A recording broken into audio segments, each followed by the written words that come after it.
Dinner के बाद जैसे ही मैंने पानी पिया, राहुल ने मेरी कलाई पकड़ ली। उसकी पकड़ हमेशा मजबूत होती थी, जैसे मैं कहीं भाग न जाऊं, जैसे मैं हमेशा उसके पास रहूं। उसने मुझे देखकर मुस्कुराया, लेकिन उसकी आंखों में अजीब सी बेचैनी थी। चलो, कमरे में चलते हैं, उसने धीरे से कहा। मैं चुपचाप उसके साथ चल दी। जैसे ही हम कमरे में पहुंचे, उसने दरवाजा बंद कर दिया और मुझे अपनी बाहों में ले लिया। उसकी पकड़ में वही जुनून था, वही घबराहट, जैसे वो कुछ साबित करना चाहता हो या कुछ छिपा रहा हो। मैं हैरान थी, लेकिन सवाल करने का मौका नहीं मिला। तभी दरवाजे पर जोर से दस्तक हुई। मैं चौंक गई, लेकिन राहुल ने ध्यान नहीं दिया और मेरी ओर झुकाया। दस्तक और तेज हो गई। मैंने उसकी पकड़ से खुद को छुड़ाया और उलझन में दरवाजे की तरफ बढ़ी। कौन है? मैंने पूछा। पुलिस, एक कड़क आवाज आई। मेरा दिल जोर से धड़कने लगा। इस वक्त पुलिस क्यों आई है? मैंने कांपते हाथों से दरवाजा खोला। सामने दो पुलिस वाले खड़े थे। उनके साथ कुछ और लोग भी थे। बाहर एम्बुलेंस खड़ी थी। एक स्ट्रेचर पर सफेद चादर से ढका एक शव रखा था। अंजलि जी, हमें दुख है। आपके पति का निधन हो गया है। मुझे लगा जैसे समय रुक गया हो। मैंने उनकी बात सुनी, लेकिन समझ नहीं पाई। क्या? मैंने चौंक कर कहा। आप गलत कह रहे हैं। मेरे पति तो अंदर हैं, कमरे में। पुलिस वाले एक दूसरे को देखने लगे। मैंने जल्दी से दरवाजा पूरा खोला और पीछे मुड़कर देखा। देखिए वो। मेरे शब्द गले में ही अटक गए। कमरा तो खाली था। मेरी सांसें अटक गईं। अभी कुछ देर पहले राहुल मेरे साथ था। मैंने उसे महसूस किया था, लेकिन अब वहां कोई नहीं था। मेरी टांगें कांपने लगी। मैंने कमरे में इधर उधर देखा।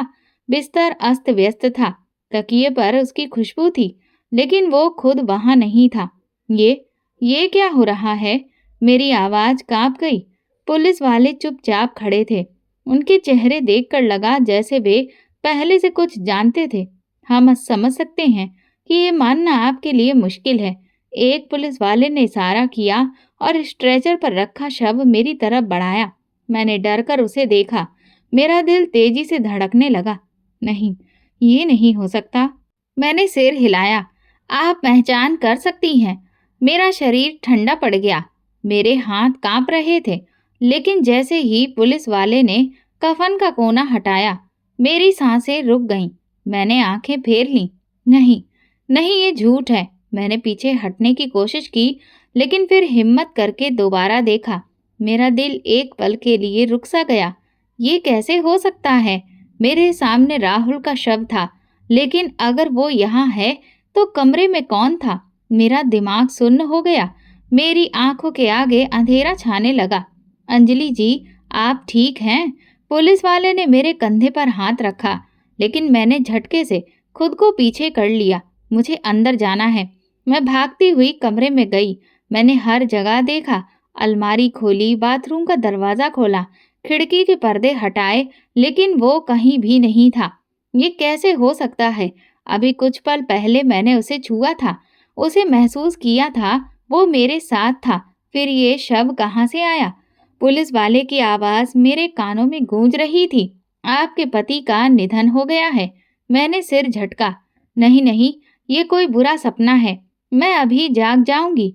मेरी नजरें दरवाजे की चौखट पर टिक गईं, जहां राहुल आखिरी बार खड़ा था। मैंने दरवाजा हिलाया, जैसे वो अचानक वापस आ जाएगा, लेकिन कुछ भी नहीं हुआ। सिर्फ मेरी सांसों की आवाज सुनाई दे रही थी। ये झूठ है, मैंने खुद से कहा। लेकिन अगर ये झूठ था, तो सच क्या था? मेरे दिमाग में हजारों सवाल घूम रहे थे। क्या मैं पागल हो रही थी, या कोई बड़ा धोखा हुआ था? मैंने कांपते हाथों से मोबाइल निकाला और राहुल का नंबर मिलाया। फोन बंद था। मैंने फिर मिलाया। हर बार एक ही जवाब आया, ये नंबर इस वक्त बंद है। मेरे अंदर डर बढ़ता जा रहा था। ये सब क्या हो रहा है? मैंने कमरे की तरफ पलटकर देखा। राहुल तो अभी मेरे साथ था। ऐसा लगा जैसे मेरे पैरों के नीचे से जमीन खिसक रही हो। मैंने पूरे कमरे में नजर दौड़ाई। बिस्तर के पास राहुल की चप्पलें रखी थी, जैसे अभी अभी उसने उतारी हो। तकिए पर हल्की सिलवटें थी, जैसे वो कुछ देर पहले वहां बैठा हो। खिड़की के पर्दे धीरे धीरे हिल रहे थे, जैसे किसी ने उन्हें छुआ हो। राहुल। कोई जवाब नहीं आया। पुलिस वाले अब भी दरवाजे पर खड़े थे। एक अफसर ने मुझे हैरानी से देखा। मैडम आप ठीक हैं? राहुल यही था। मैं लगभग चीख पड़ी। अभी कुछ देर पहले वो मेरे साथ बैठा था। हमने साथ में डिनर किया। पुलिस अफसरों ने एक दूसरे को देखा, जैसे कि उन्हें मुझ पर शक हो रहा हो। मैं पागलों की तरह अलमारी की तरफ भागी। शायद राहुल छिपा हो, शायद ये कोई मजाक हो, कोई सरप्राइज हो। मैंने अलमारी खोली, वो खाली थी। मैंने पर्दा हटाया, पीछे कुछ भी नहीं था। मैंने बिस्तर के नीचे झांका, वहां भी कुछ नहीं था। राहुल। मेरी आवाज अजनबी लग रही थी, जैसे वो मेरे अंदर से नहीं बल्कि कहीं दूर से आ रही हो। पुलिस अफसर धीरे धीरे कमरे में दाखिल हुए। उनके चेहरों पर उलझन थी। मैडम शायद आपको बहुत गहरा सदमा पहुंचा है, एक अफसर ने नरमी से कहा। हम जानते हैं कि ये सुनना आपके लिए कठिन है, लेकिन आपके पति अब इस दुनिया में नहीं रहे। तुम लोग झूठ बोल रहे हो। मैं चिल्लाई। अगर वो मर चुका है तो फिर अभी मेरे साथ यहाँ कौन था? ये झूठ है। मैं लगभग चीख पड़ी। राहुल तो अभी वो अंदर है। मैं दौड़कर कमरे में पहुंची। राहुल देखो, बाहर पुलिस आई है। ये क्या कह रहे हैं? लेकिन कमरा खाली था। राहुल गायब हो चुका था। मेरी सांसें तेज हो गईं। ये कैसे हो सकता है?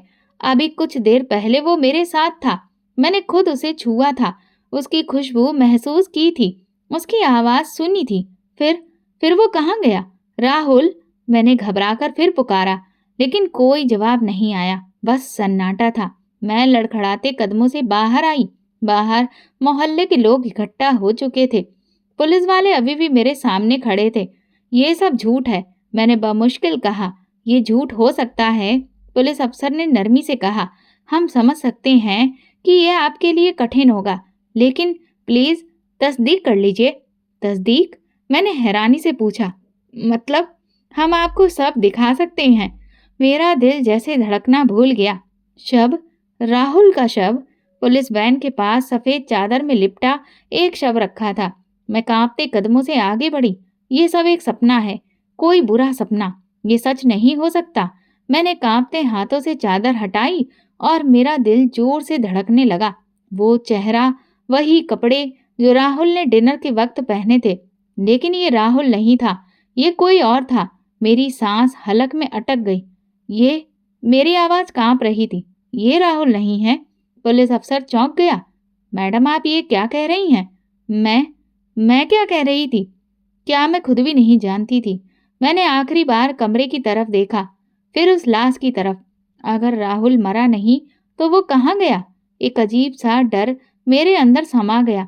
ये राहुल नहीं है। मैंने एक झटके से हाथ पीछे खींच लिया, जैसे किसी जलती हुई चीज को छू लिया हो। ये मेरा पति नहीं है। मेरी आवाज कांप रही थी, लेकिन मैंने फिर वही शब्द दोहराए, जैसे मैं खुद को यकीन दिला रही हूँ। पुलिस अफसर ने हैरानी से मुझे देखा। मेरे चारों तरफ खड़े लोग फुसफुसाने लगे। बेचारी सदमे में है। ये क्या कह रही है? ये कैसे मुमकिन है? किसी डॉक्टर को बुलाना चाहिए। मेरा दिल तेजी से धड़कने लगा। मैडम, पुलिस अफसर ने नरमी से कहा, जैसे किसी बच्चे को समझा रहा हो। हमें यकीन है कि ये आपके पति की लाश है। उनकी पहचान कार्ड और जेब में मिली चीजों से हुई है। ये झूठ है। मैंने गुस्से से कहा। ये राहुल नहीं है। मैं अभी कुछ देर पहले उसे कमरे में छोड़कर आई हूँ। कमरे में? लेकिन वो वहां नहीं था। एक पल के लिए मैं खुद भी उलझ गई। क्या तुम्हें कोई गलतफहमी हो रही है? मेरी ननद रीता भीड़ में से आगे आई। राहुल अब इस दुनिया में नहीं है और तुम कह रही हो कि वो कमरे में था। मैं झूठ नहीं बोल रही। मैं लगभग चिल्ला पड़ी, लेकिन हर चेहरा मुझ पर दया भरी नजरों से देख रहा था, जैसे मैं सच को मानने से इनकार कर रही हूँ।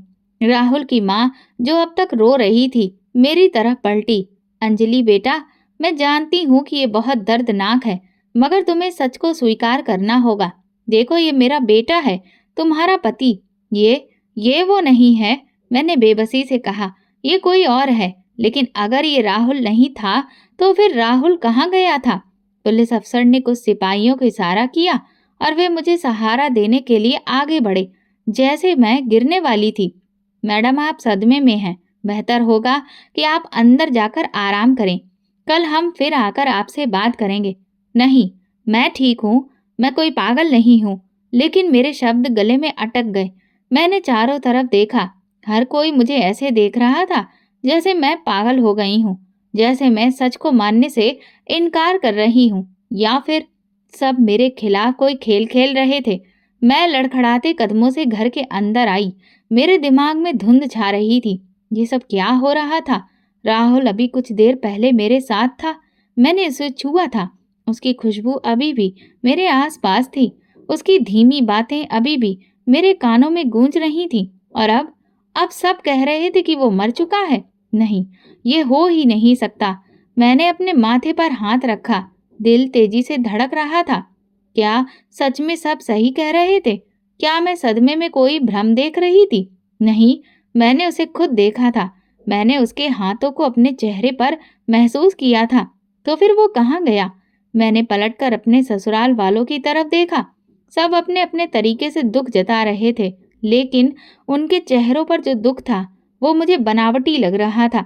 मेरी ननद रीता मेरे पास आई। उसकी आंखों में नमी थी। चेहरे पर दुख और हमदर्दी का ऐसा भाव था जो मुझे और ज्यादा बेचैन कर रहा था। अंजलि, प्लीज समझने की कोशिश करो। उसकी आवाज नरम लेकिन थकी हुई थी, जैसे वो किसी बच्चे को समझाने की कोशिश कर रही हो। ये सब तुम्हारे लिए आसान नहीं है, मगर हमें इसे सहना होगा। राहुल चला गया है। हमें उसका अंतिम संस्कार कर देना चाहिए। मैंने एक झटके से अपना हाथ उसकी पकड़ से छुड़ा लिया, जैसे उसका स्पर्श मुझे और तोड़ रहा हो। नहीं, मैं लगभग चिल्ला उठी। मेरी आवाज में बेबसी, दर्द और गुस्सा सब मिलकर आ रहे थे। तुम लोग मेरी बात पर यकीन क्यों नहीं कर रहे? मैंने उसे कमरे में देखा था। वो मेरे साथ था। उसने मुझे छुआ था। मेरी आंखों में आंखें डालकर बात की थी।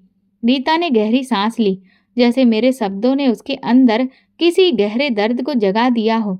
उसकी आंखों में अफसोस और नरमी और ज्यादा बढ़ गई। उसने धीरे से मेरा हाथ पकड़ना चाहा, लेकिन मैं पीछे हट गई। अंजलि, उसने धीरे से कहा, जैसे हर शब्द तोल कर बोल रही हो, हम जानते हैं कि तुम इस सदमे से बाहर आने में वक्त लगेगा, मगर सच को मान लो। लेकिन वो मरा नहीं है। मैंने जोर देकर कहा। तुम लोग मेरी बात पर यकीन क्यों नहीं कर रहे? रीता ने गहरी सांस ली, अफसोस भरी नजरों से मुझे देखा, जैसे मैं सच में पागल हो गई हूँ। अंजलि, तुम्हारी मानसिक हालत ठीक नहीं लग रही। हमें किसी डॉक्टर को बुलाना चाहिए। ये सुनकर मेरे पैरों के नीचे से जमीन खिसक गई। डॉक्टर? ये सब क्या हो रहा था? तुम सब मुझे पागल साबित करना चाहते हो, है ना? मैंने चारों तरफ नजर दौड़ाई। ये सब कोई साजिश है, कोई खेल। क्यों लग रहा है कि तुम सब कुछ छुपा रहे हो? मेरी सास, जो हमेशा मुझसे बस एक औपचारिक लगाव का रिश्ता रखती थी, इस वक्त वो एक तरफ बैठी थी और अपने आंसू पोंछ रही थी। लेकिन उन सबके बीच भी मुझे अकेलापन महसूस हो रहा था। तुम सबको लगता है कि मैं पागल हो गई हूँ, है ना? मैंने हल्की सी मुस्कान के साथ कहा, लेकिन मेरी आंखों में आंसू भरे हुए थे। नहीं, ऐसा कुछ नहीं है, रीता ने तुरंत कहा, लेकिन उसकी आवाज में वही सहानुभूति थी जो मुझे सबसे ज्यादा तकलीफ दे रही थी। ऐसा ही है, मैंने जोर से कहा। तुम सबको लगता है कि मैं सच्चाई को मानने से इनकार कर रही हूँ, लेकिन सच तो ये है कि तुम सब किसी न किसी धोखे में हो। तुम लोग नहीं देख पा रहे, लेकिन मैंने देखा है। मैंने राहुल को सामने पाया था अपने। मैंने उसे महसूस किया था। बेटा, मेरे ससुर की कांपती हुई आवाज आई। ये तुम्हारी आंखों का भ्रम भी तो हो सकता है। सदमा कभी कभी चीजों को वैसा नहीं दिखाता जैसी वे असल में होती हैं। मैंने अविश्वास से उनकी तरफ देखा। आंखों का भ्रम? मैंने धीरे से दोहराया। मैंने अपने कांपते होठों पर जीभ फेरी और पीछे हट गई। सब लोग मुझे ही गलत साबित करने में लगे थे, जैसे मैं किसी और दुनिया में रह रही थी, जैसे जो कुछ मैंने देखा और महसूस किया वो बस मेरा वहम था।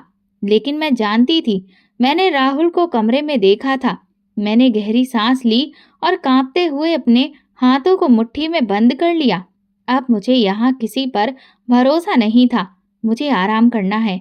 मैंने ठंडे लहजे में कहा और कमरे की ओर बढ़ गई। लेकिन जैसे ही मैं अंदर पहुंची, मुझे एक अजीब सी महक महसूस हुई। ये राहुल की खुशबू थी, वही खुशबू जो वो हमेशा अपने परफ्यूम से छोड़ जाया करता था। मेरा दिल जोर से धड़का। ये कैसे संभव है? अगर वो यहाँ नहीं था, अगर वो सच में मर चुका था, तो ये खुशबू क्यों बाकी थी? मैंने धीरे से दरवाज़ा बंद किया और कमरे में नजरें घुमाई। सब कुछ अपनी जगह पर था। बिस्तर वैसा ही था जैसा मैंने छोड़ा था। अलमारी बंद थी। टेबल पर वही किताबें रखी थी जो राहुल अक्सर पढ़ता था। तो फिर मुझे ऐसा क्यों लग रहा था जैसे यहाँ पर कुछ बदला है? मेरी नजरें अलमारी पर जाकर टिक गईं। क्या मैंने इसे पूरी तरह से बंद किया था? मेरे दिल में अजीब सा डर उठा। मैंने कांपते हाथों से अलमारी का हैंडल पकड़ा और धीरे से दरवाजा खोला। अंदर वही कपड़े सही तरीके से रखे हुए थे, लेकिन एक चीज जमीन पर गिरी हुई थी, राहुल का बटुआ। मेरी सांस अटक गई। मैंने कांपते हाथों से बटुआ उठाया और खोला। अंदर उसका पहचान पत्र था, कुछ पैसे और एक होटल की रसीद। मैंने जल्दी से रसीद निकाली और उस पर लिखी हुई तारीख देखी। ये तो उसकी मौत के बाद की तारीख थी। मेरी आंखें आश्चर्य से फैल गईं। राहुल की मौत के बाद उसका बटुआ किसी होटल में कैसे जा सकता था? क्या वो सच में मर चुका था या फिर वो जिंदा था? मैंने रसीद को दोबारा ध्यान से देखा, जैसे मेरी आंखें मुझसे कोई भ्रम कर रही हो। लेकिन तारीख साफ थी, राहुल की मौत के बाद की। ये कैसे संभव है? अगर वो वास्तव में मर चुका था, तो उसका बटुआ और होटल की रसीद यहाँ पर कैसे आई? मेरा पूरा शरीर कांपने लगा। मैंने घबराकर कमरे के दरवाजे की ओर देखा, जैसे कोई अचानक अंदर आकर ये राज मुझसे छीन लेगा। मैंने जल्दी से बटुआ और रसीद अपने दुपट्टे में छुपा ली। ये सबूत था और मैं इसे किसी को भी नहीं दिखा सकती थी। अंजलि, तुम ठीक हो? बाहर से रीता की आवाज आई। मैंने जल्दी से खुद को संभाला, अपनी सांसें सामान्य करने की कोशिश की। हाँ हाँ, मैं ठीक हूँ, बस मैं सोना चाहती हूँ। ठीक है, अगर तुम्हें कुछ चाहिए हो तो बता देना। मैंने दरवाजे की ओर देखे बिना जवाब दिया। जैसे ही उनके कदमों की आवाज सुनी, मैंने जल्दी से बटुआ तकिए के नीचे छुपा दिया और खुद को सामान्य दिखाने की कोशिश की। लेकिन मेरे अंदर जैसे तूफान मच गया था। अगर राहुल जिंदा था, तो वो कहाँ था और उसकी मौत का ये नाटक क्यों किया गया? मैंने याद करने की कोशिश की। क्या वो अपनी मौत से पहले किसी परेशानी में था? क्या उसने कोई ऐसी बात कही थी जिसे मैंने नजरअंदाज कर दिया? और फिर अचानक एक बात याद आई। 2 हफ्ते पहले मैंने राहुल को फोन पर किसी से सख्त लहजे में बात करते सुना था। ये काम जल्दी करना होगा, मैं ज्यादा देर तक इंतजार नहीं कर सकता।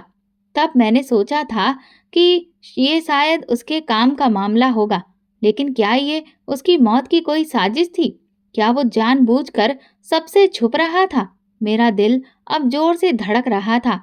मुझे सच्चाई जाननी थी और इसके लिए मुझे उस होटल में जाना होगा जहां से ये रसीद मिली थी। मुझे उस होटल जाना था। ये अब मेरे लिए सिर्फ एक इत्तेफाक नहीं था, ना कोई भ्रम।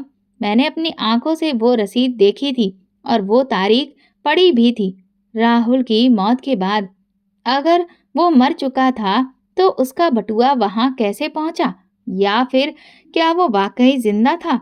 ये सवाल मुझे किसी और से नहीं, बल्कि खुद से पूछना पड़ रहा था, क्योंकि बाकी सबने मुझे पागल समझ लिया था।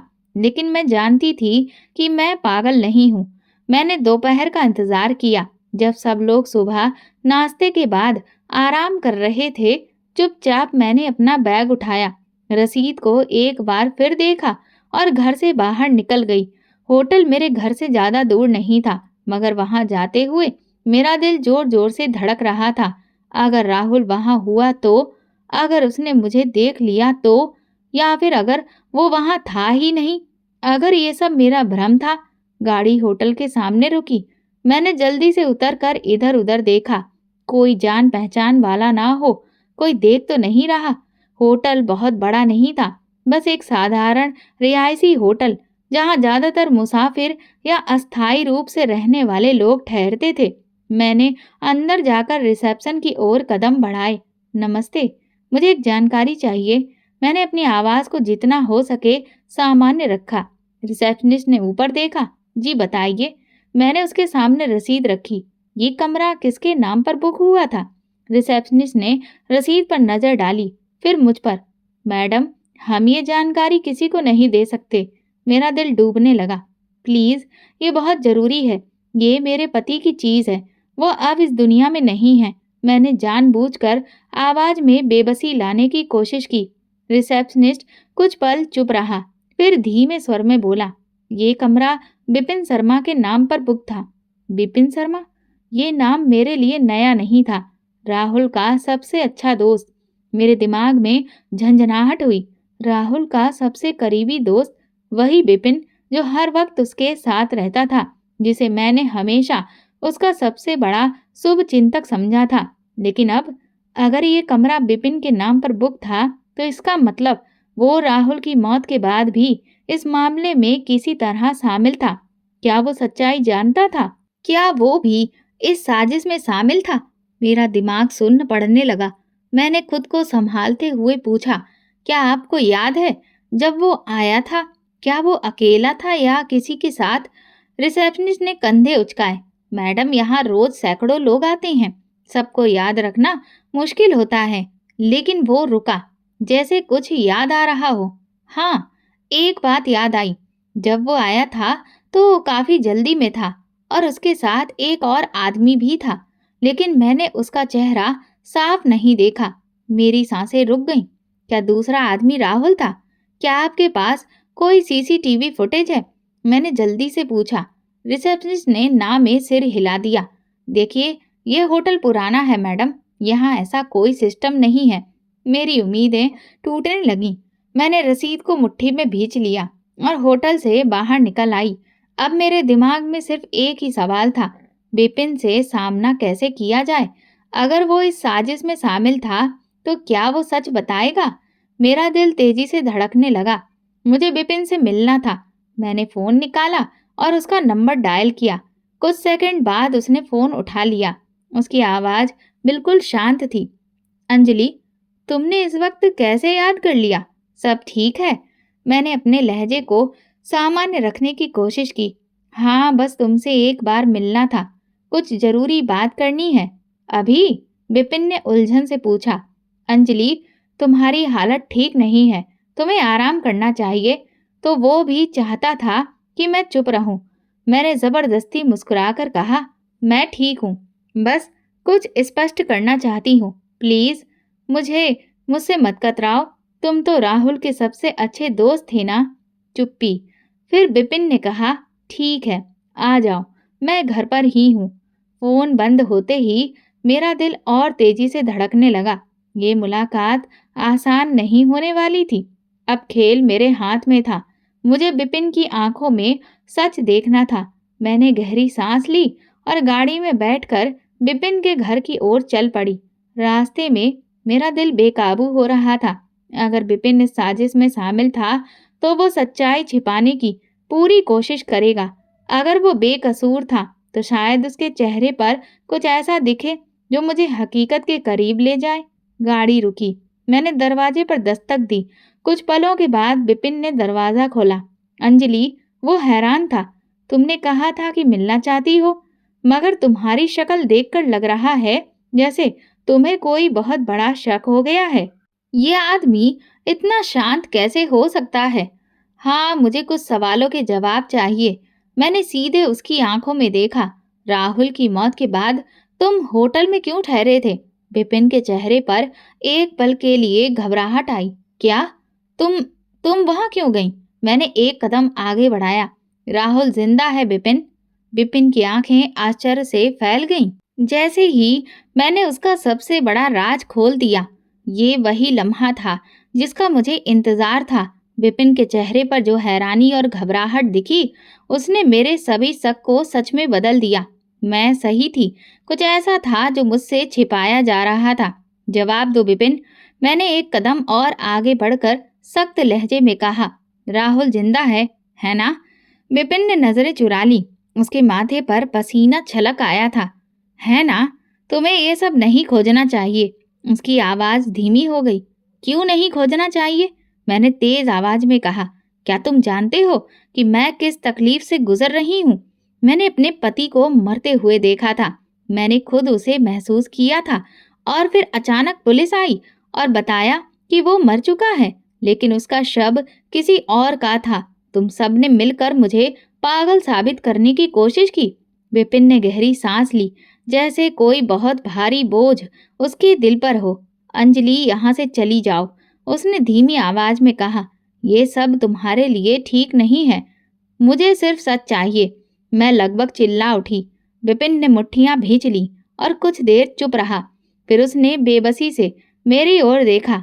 अगर मैं तुम्हें सच बता दूं, तो क्या तुम सुनने के लिए तैयार हो? मेरी रीढ़ में एक सिहरन दौड़ गई। मैंने सिर हिलाया।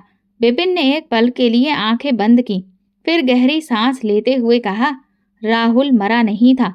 उसने खुद अपनी मौत का नाटक किया था। मेरा दिल एक पल के लिए थम सा गया। राहुल मरा नहीं था? मेरा पूरा शरीर सुन्न पड़ गया। ये तुम क्या कह रहे हो विपिन? मेरी आवाज फुसफुसाहट में बदल गई। विपिन ने आंखें बंद कर ली, जैसे खुद को उस लम्हे के लिए तैयार कर रहा हो। फिर धीरे धीरे कहा, राहुल जिंदा है अंजलि। मेरी सांस जैसे हलक में अटक गई। लेकिन क्यों? मैंने अविश्वास से पूछा। उसने अपनी मौत का नाटक क्यों किया? ये सब किस लिए? विपिन ने सिर झुका लिया। ये मैं तुम्हें नहीं बता सकता। तुम्हें बताना होगा विपिन, मैंने गुस्से से कहा। राहुल मेरा पति है। मैं महीनों से उसके मरने का शोक मना रही हूँ, जबकि वो जिंदा है। मैं तुम्हें तब तक यहाँ से जाने नहीं दूंगी जब तक तुम सच नहीं बताते। विपिन ने एक पल के लिए मेरी ओर देखा, फिर धीरे धीरे सिर झुका लिया। मुझे पता था कि तुम हार नहीं मानोगी। उसने कुर्सी खींचकर बैठते हुए गहरी सांस ली, जैसे अपने भीतर के बोझ को बाहर निकालने के लिए तैयार हो। ये सब एक योजना थी अंजलि। उसकी आवाज धीमी थी, लेकिन हर शब्द तीर की तरह मेरे दिमाग में उतर रहा था। क्या मतलब? योजना? मैंने उलझ कर पूछा। विपिन ने मेरी आंखों में देखा और अगला वाक्य मेरे होश उड़ाने वाला था। राहुल ने ये सब इसलिए किया ताकि तुम्हें पागल साबित किया जा सके। मेरे पैरों तले से जमीन खिसक गई। विपिन के शब्दों ने मेरे दिमाग में हलचल मचा दी। क्या? मेरी आवाज जैसे गले में अटक गई। राहुल ने तुम्हारी मानसिक स्थिति पर शक करवाने के लिए अपनी मौत का नाटक किया। विपिन ने धीरे से सिर हिलाया। उसकी नजरें जमीन पर थीं, जैसे मुझसे नजरें मिलाने से बच रहा हो। लेकिन क्यों? मैंने लगभग चीखते हुए पूछा। राहुल ऐसा क्यों करेगा? मैं उसकी पत्नी थी। मैंने कभी उसे धोखा नहीं दिया, कभी उसके खिलाफ नहीं गई। फिर वो मुझे पागल साबित करना क्यों चाहता था? विपिन ने लंबी सांस ली। क्योंकि वो तुम्हें अपने रास्ते से हटाना चाहता था अंजलि। रास्ते से हटाना? क्या मतलब? मैंने कांपती आवाज में पूछा। विपिन ने आखिरकार मेरी तरफ देखा। उसकी आंखों में शर्मिंदगी थी। राहुल किसी और औरत के साथ जिंदगी बिताना चाहता था, उसने कहा। लेकिन वो जानता था कि तुम इतनी आसानी से रास्ते से नहीं हटोगी। वो तलाक नहीं देना चाहता था, क्योंकि इससे उसकी इमेज खराब हो सकती थी। मेरे दिमाग में हलचल मच गई। तो उसने क्या किया? मैंने मुश्किल से पूछा। विपिन ने मुट्ठियां भींच ली। उसने तुम्हें धोखा दिया। पुलिस, डेड बॉडी, सब कुछ एक योजना थी। उसका मकसद था कि सबको यकीन दिलाया जाए कि तुम सदमे में हो और सच्चाई को स्वीकार नहीं कर पा रही हो। वो चाहता था कि तुम मानसिक रूप से कमजोर पड़ जाओ, ताकि तुम्हें पागल घोषित कर किसी अस्पताल में भर्ती करवा दिया जाए। मेरे पैरों तले से जमीन हिल गई। ये सब उसकी योजना थी? मैं फुसफुसाई, जैसे मेरा अपना अस्तित्व बिखर रहा हो।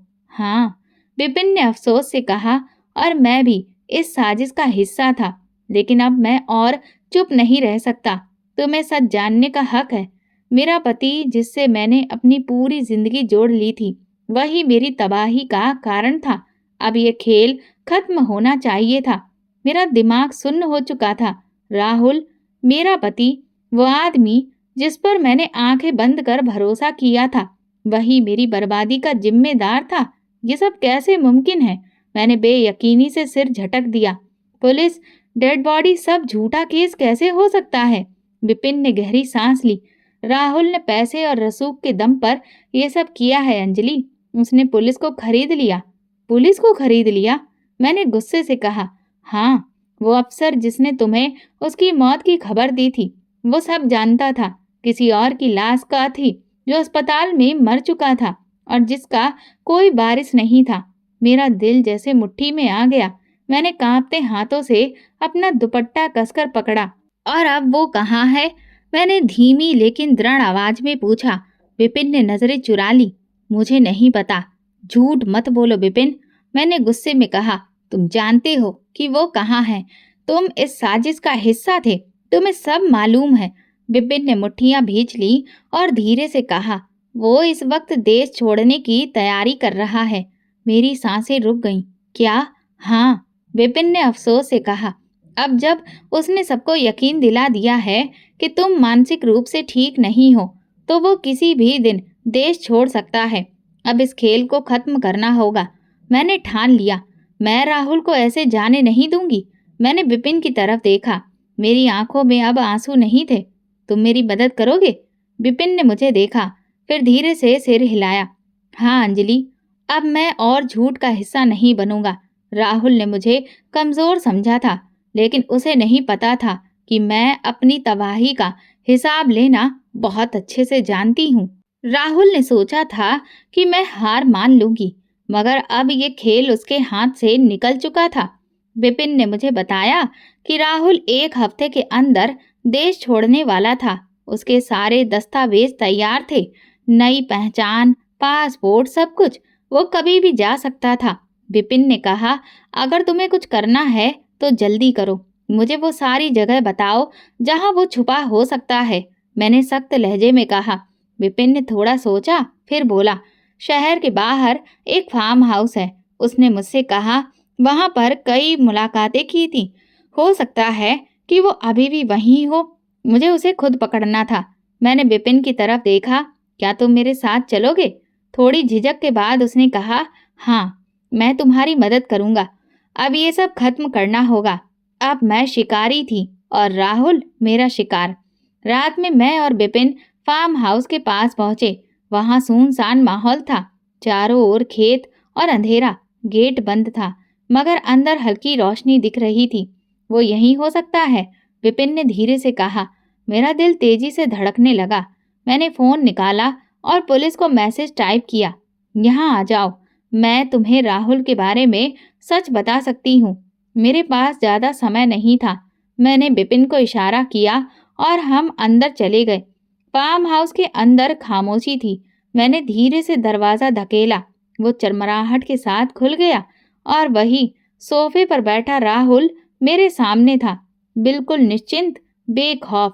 लेकिन उसकी मुस्कान जल्दी ही गायब होने वाली थी। वो मेरे सामने बैठा था और मेरी सांसें तेज हो गईं। यही वो इंसान था जिसके बिना मैंने जीने की कल्पना भी नहीं की थी, जिसके मरने की खबर सुनकर मैं बिफर गई थी। और वो मुझे पागल साबित करके अपनी नई जिंदगी शुरू करने जा रहा था। उसे देखते ही मेरे अंदर गुस्से की आग भड़क उठी। राहुल ने मेरी ओर देखा और एक पल के लिए हैरान हुआ, मगर फिर तुरंत सामान्य हो गया। कितना चालाक था ये आदमी, जैसे कुछ हुआ ही ना हो, जैसे मैं अब भी वही मासूम अंजलि थी जो उसकी बातों में आ जाएगी। तो आखिर तुम आ ही गई, उसने हल्की मुस्कान के साथ कहा। मुझे पता था कि तुम सच जानने की जिद करोगी। मेरी मुट्ठियां भिज गईं। ये सब क्यों किया राहुल? मैंने गुस्से से कहा। क्यों मुझे पागल साबित करने की कोशिश की? क्यों मेरे साथ ये घिनौना खेल खेला?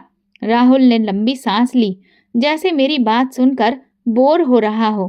क्योंकि तुम मेरे रास्ते की रुकावट थी अंजलि। मुझे नई जिंदगी चाहिए थी, बिना किसी बोझ के, बिना किसी रुकावट के। और तुम बहुत जिद्दी हो। तुमसे छुटकारा पाने का यही सबसे अच्छा तरीका था। मेरे कानों में जैसे गूंज होने लगी। तुमने मुझे पागल साबित करके मुझसे पीछा छुड़ाने का फैसला किया। बिल्कुल, उसने बेझिझक कहा। और देखो, सबने तुम्हें पागल समझना भी शुरू कर दिया था। अब बहुत हो चुका था। राहुल ने कंधे उचकाए। जो मुझे चाहिए था वो मिल गया है अंजलि। तुम्हारे पास सब कुछ था, दौलत, इज्जत, रुतबा। अगर मैं तलाक लेता तो तुम मुझे कुछ भी नहीं देती। इसीलिए मैंने दूसरा तरीका निकाला। मेरा शरीर गुस्से से कांपने लगा, मेरी आंखों में आंसू आ गए। क्या कभी तुम्हें मेरा ख्याल नहीं आया? क्या तुम्हें मेरी तकलीफ महसूस नहीं हुई? राहुल ने एक पल के लिए कुछ बोलना चाहा, मगर फिर रुक गया। शायद उसके अंदर का इंसान थोड़ा सा जागा हो, मगर फिर उसने वही लापरवाह अंदाज अपना लिया। अंजलि, अब इन बातों का कोई मतलब नहीं है। तुम अपनी जिंदगी जियो और मैं अपनी। बस फर्क इतना है कि मेरी जिंदगी में अब कोई और है। मेरी नजर उस औरत पर पड़ी जो चुपचाप खड़ी थी। उसकी आंखों में डर नहीं था, बल्कि एक अजीब सा संतोष था, जैसे उसे पता था कि मैं यहाँ आऊंगी। मुझे लगा जैसे मेरा दिल अब धड़कना बंद कर देगा। राहुल, मैंने धीरे से कहा, तुमने जो किया उसके बाद भी तुम्हें लगता है कि मैं तुम्हें ऐसे ही जाने दूंगी? तुमने मुझे कमजोर समझा राहुल। मैंने उसकी तरफ कदम बढ़ाते हुए कहा, मगर अब ये खेल खत्म हो चुका है। राहुल हंस पड़ा। और तुम मुझे रोकोगी? मैंने अपनी जेब से फोन निकाला और स्क्रीन उसके सामने कर दी। पुलिस को भेजा गया मैसेज स्क्रीन पर साफ चमक रहा था। मैसेज आया, हम रास्ते में हैं। राहुल के चेहरे का रंग उड़ गया। अब वो शिकार था और मैं शिकारी। उसकी आंखों में जो आत्मविश्वास था वो एक पल में बिखर गया। उसकी नजरें फोन की स्क्रीन पर टिक गईं, जहां साफ लिखा था, हम रास्ते में हैं। अब खेल मेरे हाथ में था। ये क्या किया तुमने? राहुल की आवाज हल्के से कांपी, लेकिन उसने जल्दी से खुद को संभालने की कोशिश की। तुम्हें अंदाजा भी है कि तुमने क्या किया है? हाँ, मुझे अच्छी तरह से अंदाजा है। मैंने एक कदम आगे बढ़ाते हुए कहा, मैंने तुम्हारी पूरी साजिश खत्म कर दी। अब तुम भाग नहीं सकते राहुल। राहुल ने विपिन की तरफ देखा, जो चुपचाप खड़ा था। विपिन, तुमने मुझे धोखा दिया। राहुल गुस्से से चिल्लाया। विपिन ने गहरी सांस ली और शांत स्वर में कहा, ये धोखा नहीं राहुल, ये इंसाफ है। मैं अब तुम्हारे झूठ का हिस्सा नहीं बन सकता था। राहुल की मुट्ठियां गुस्से से भिज गईं। फिर अचानक वो पलटा और दरवाजे की ओर भागा, लेकिन मैं पहले से तैयार थी। मैंने दरवाजे की चाबी पहले ही निकाल कर अपने पास रख ली थी। राहुल ने दरवाजा खोलने की कोशिश की, लेकिन वो बंद था। दरवाजा खोलो अंजलि, वो गुस्से से गरजा। मैंने चाबी हाथ में घुमाते हुए कहा, अब तुम्हारे लिए कोई रास्ता नहीं बचा राहुल। अब तुम्हें वही सजा मिलेगी जो तुम्हारे जैसे धोखेबाज को मिलनी चाहिए। राहुल ने दीवार पर जोर से हाथ मारा। तुम्हें लगता है कि पुलिस मुझे पकड़ लेगी? तुम सोचती हो कि मैं तुम्हारे जाल में फंस जाऊंगा?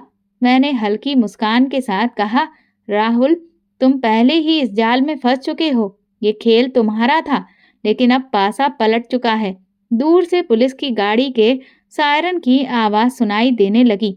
राहुल की आंखों में डर झलक आया। उसे अब एहसास हो चुका था कि उसका खेल खत्म हो चुका है। पुलिस की गाड़ी करीब आती जा रही थी और राहुल का चेहरा पीला पड़ चुका था। अब उसे कोई रास्ता नजर नहीं आ रहा था। तुम सोचती हो कि ये सब करके तुम जीत जाओगी? राहुल ने जबरदस्ती हंसते हुए कहा, लेकिन उसकी आंखों में छिपा डर साफ नजर आ रहा था। मैंने चाबी अपनी उंगलियों में घुमाई और दरवाजे के पास जाकर खड़ी हो गई। जीत? मैंने सिर झटक कर कहा, नहीं राहुल, ये जीत की नहीं, इंसाफ की बात है। तुमने मुझे तोड़ने की कोशिश की, मेरी जिंदगी बर्बाद करने की कोशिश की, मुझे पागल साबित करने की साजिश की, लेकिन अब तुम्हारा सच सबके सामने आ चुका है।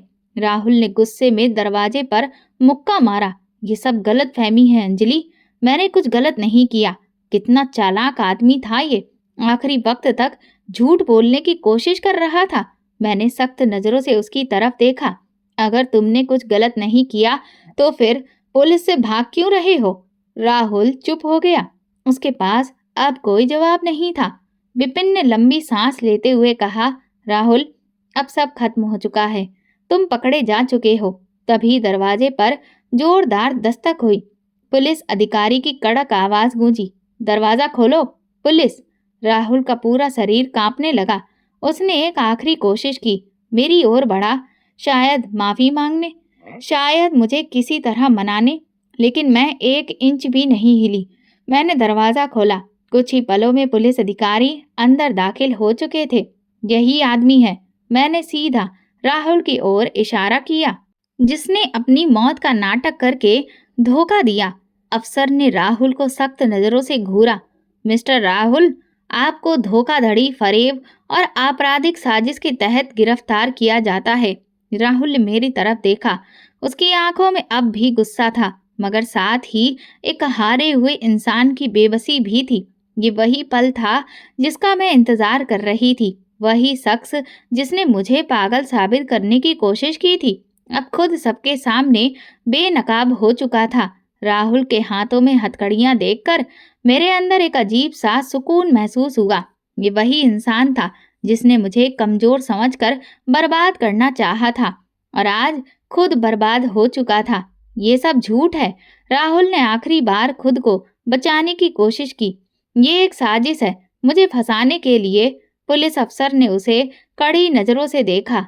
हाँ बिल्कुल, एक आदमी जो अपनी मौत का नाटक करे, अपनी पत्नी को पागल साबित करने की कोशिश करे और किसी और के साथ देश छोड़कर भागने की योजना बनाए, वो निश्चित ही मासूम होता है। राहुल का चेहरा सफेद पड़ चुका था। उसे एहसास हो चुका था कि अब उसका खेल खत्म हो गया है। मैंने आगे बढ़कर ठंडे लहजे में कहा, राहुल, तुमने मुझे कमजोर समझा था, है ना? तुमने सोचा था कि मैं पागल हो जाऊंगी, सबकी नजरों में गिर जाऊंगी और तुम चैन से अपनी जिंदगी जी सकोगे। मगर देखो, आज तुम कहाँ हो और मैं कहाँ खड़ी हूँ। राहुल ने मेरी तरफ देखा। उसकी आंखों में खालीपन था। नहीं, मैं गलत था, मुझे माफ कर दो। माफ कर दूं? मैंने हल्की सी कड़वी हंसी हंसी। तुम्हें लगता है कि माफी मांगने से तुम्हारे किए हुए सारे जुल्म मिट जाएंगे? राहुल कुछ कहने ही वाला था कि पुलिस अफसर ने उसके कंधे पर कसकर हाथ रखा। चलो, बहुत सुन ली तुम्हारी बातें। राहुल ने एक आखिरी बार मेरी तरफ देखा, मगर इस बार उसकी आंखें झुकी हुई थीं। पुलिस उसे लेकर बाहर चली गई और मैंने एक गहरी सांस ली।